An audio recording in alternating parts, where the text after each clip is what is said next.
Hello and welcome back to Davos video.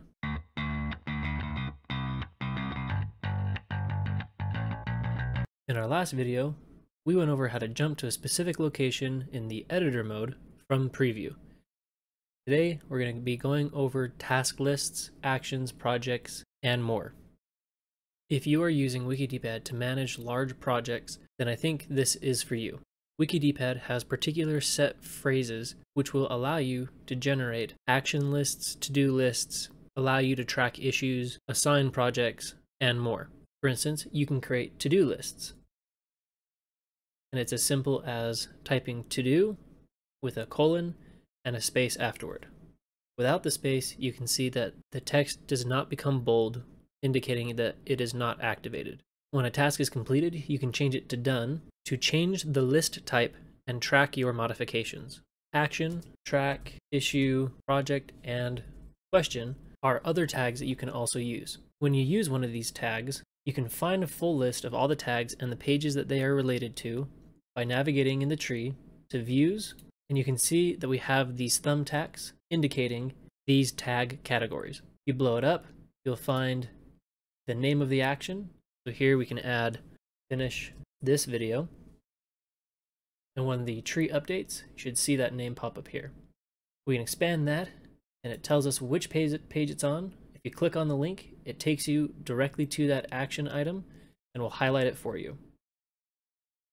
Perhaps you need to do some research on a topic. How do you order pages in your tree manually, which we went over in a previous video. So now we'll navigate in the tree to question. Expand that, we can see our question here. We expand that again. Let's scroll away from that. We can see the question here. Now when we click on this, it will automatically navigate us to that question tag.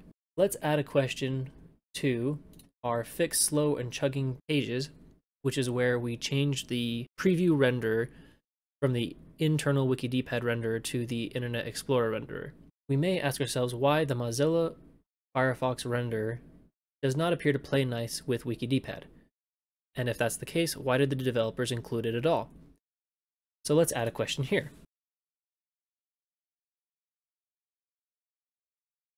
We save, and when the tree populates, we will find this question here underneath our question tag.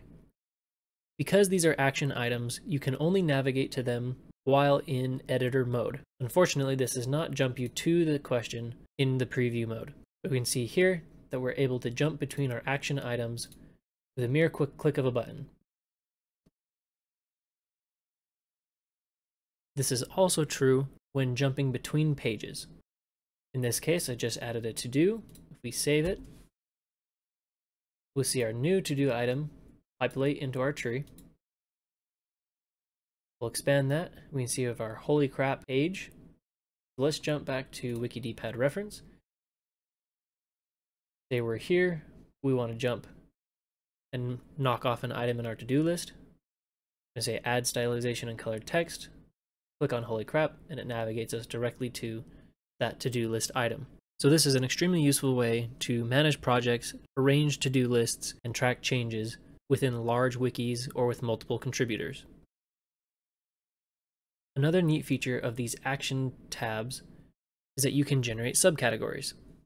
For instance, we're going to add a subcategory that tells me I need to fix something. So it's a to-do action item. We're going to delineate with a period, fix, so that I know that I need to fix it. And then the page name, holy crap, colon, and then what it is I'm doing. And you can create as many different categories as you'd like. In this case, I'll create an organize category. And lastly, we'll just do a standard to-do. Then we'll save our page and let our tree resynchronize. Now we can pop open our to-do list. Here's our blank to-do tag, our stylization tag. We have our new make more videos tag right here. And then now we have two categories, a fix category and an organize category. So fix, I have my holy crap, tells me where I need to fix it. And click all the way down and you can see the page name where this tag exists. Similarly, I can open the Organize, got my Organize Templates note, and I can jump to the action item. The ability to create tags and subcategories is extremely useful for generating and following through on a long list of action items. That's the end of this video. Thank you for watching. Please like and subscribe. If you have any questions, let us know in the comments, and have a great day. Godspeed.